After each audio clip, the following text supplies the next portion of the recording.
개인회생을 하고 싶어도 못하는 분들이 굉장히 많다. 통장은 더 복잡해져 있어요. 어떤 경우에는 저희가 이제 손을 못 대서 저희가 이제는 도와드릴 수가 없습니다. 그렇게 도와드릴 수 없다라는 판단이 된 분들은 뭘 해야 되죠? 그럼? 그분들은 세 가지 경우가 있을 것 같아요. 개인회생이 잘못 생각하시는 분들이 많은 것 같아요. 이 제도 정말 어려운 제도고 할 수 있다는 것 자체가 굉장히 큰 혜택이에요. 쉽게 말해서 저도 개인회생을 할 수 있고 그를 통해서 전액 변제를 할 수 있다면은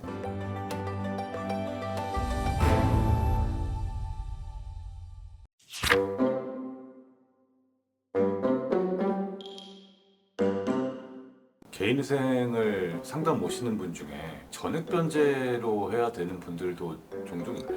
꽤 많이 있어요. 한 10분 중 뭐 정확하진 않겠지만 한두 분은 전액 변제 계획으로 가는 경우가 많아요.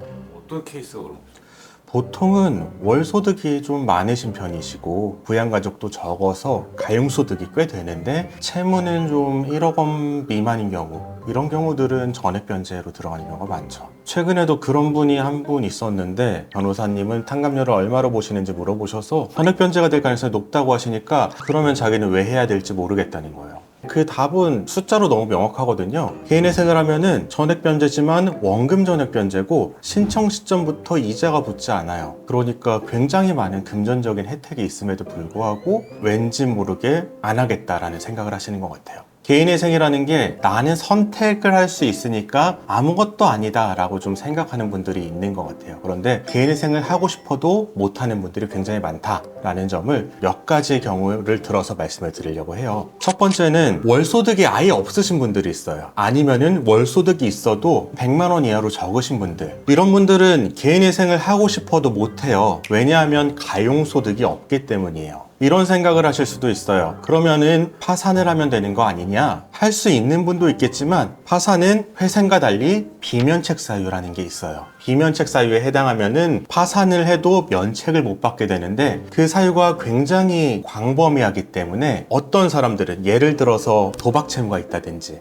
사치를 했다든지 과거에 내가 한 5년 전에 돈을 엉뚱한 데 쓴 게 있다든지 이런 부분이 있으면은 파산 자체를 하지 못해요. 파산을 못하고 개인회생도 못하니까 신용 회복이 불가능한 분들이 발생하게 되는 거죠. 두 번째로는 개인회생을 한 지 5년이 안 지난 사람, 면책받은 날로부터 5년이 안 지난 사람, 파산 면책을 받은 날로부터 7년이 안 지난 사람 역시 개인회생 신청을 하지 못해요. 이런 분들이 적을 것 같은데 굉장히 많아요. 굉장히 많고 저희한테 상담하시는 분들 중에도 100명이면 한 5분 정도는 이런 사례예요. 도저히 답이 없는 경우에요. 어떻게든 개인회생을 하고 싶어 하는데 개인회생을 못 하는 거죠. 이런 분들 사례도 있고요. 마지막으로 개인회생이 당연하지 않은 게 우리가 개인회생을 10만 명이 한다. 이러니까 굉장히 많이 한다라고 생각을 하는데 어떻게 보면은 이 10만 명 이외의 사람들은 개인회생을 모르거나 못하는 사람들이라고 저는 생각을 해요. 쉽게 말해서 저도 개인회생을 할 수 있고 그를 통해서 전액 변제를 할 수 있다면은 개인회생을 통해서 전액 변제를 하고 이자를 탕감받을 게 이익이겠죠. 많은 사람들이 투자를 하면서 1년에 은행이자보다 높은 한 5% 정도 이익만 거둬도 성공적이라고 하는데 개인회생을 하게 되면 그거보다 훨씬 높은 이자를 탕감받을 수가 있으니까요. 이 말은 무슨 말이냐면 재산이 더 많은 사람,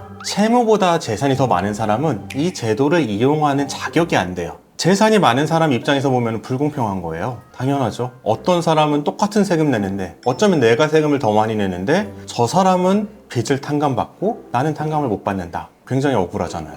이런 면이 있음에도 불구하고 막상 자기가 개인회생을 할 수 있다? 그리고 전액 변제를 해야 된다라고 하면은 왜 그러시는지 감정적으로는 이해가 되지만 또 이 좋은 거를 왜 안 하실까?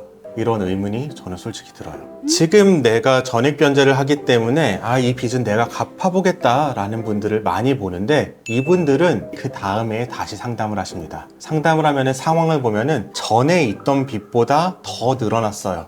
돌려막기를 해서 빚이 늘어났고 또 막 여기저기 뭐 지인 빚은 갚고 어디서 또 돈은 끌어오고 이래가지고 통장은 더 복잡해져 있어요. 어떤 경우에는 저희가 이제 손을 못 대서 저희가 이제는 도와드릴 수가 없습니다 라고 말씀드리는 경우도 있거든요. 이런 부분을 좀 알려드리고 싶습니다. 그렇게 도와드릴 수 없다라는 판단이 된 분들은 뭘 해야 되죠, 그럼? 그분들은 세 가지 경우가 있을 것 같아요. 된다고 하는 사무실에 가서 해보는 사람이 있을 것 같고요. 두 번째로는 신용회복위원회에 가서 해보는 사람이 있을 거고, 마지막으로는 그냥 신용불량으로 앞으로의 여생을 살아가시겠죠. 개인회생이 우습지 않은 제도고 굉장히 복잡하고 엄격한 제도인데, 광고를 너무 쉽게 하다 보니까 빚 95% 탕감받을 수 있습니다, 뭐 할 수 있습니다, 이러다 보니까 잘못 생각하시는 분들이 많은 것 같아요. 이 제도 정말 어려운 제도고 할 수 있다는 것 자체가 굉장히 큰 혜택이에요.